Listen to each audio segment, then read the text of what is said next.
டிட்வா புயல் கிட்டத்தட்ட 4 நாட்களாகவே சென்னை நகரை புரட்டி போட்டுக் கொண்டிருக்கிறது. மழை, தொடர் மழை. 24 மணி நேரமும் மழை பெய்து கொண்டே இருப்பது நகர சகஜ வாழ்க்கையை சீர்குலைத்து விட்டதே என்று சொல்லலாம். ஆங்காங்கே தண்ணீர்கள் ரோடுகளிலும் தெருக்களிலும் தேங்கி வீடுகளுக்குள் புகுந்த கதையும் உண்டு.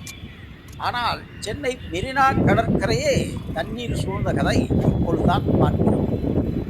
டிட்வா புயல் கடலில் அலை 6 அடி உயரத்துக்கு உயர்ந்தாலும் கடற்கரை பகுதி முழுவதும் மழைநீரால் சூழப்பட்டு பொதுமக்களுக்கு அனுமதி மறுப்பு.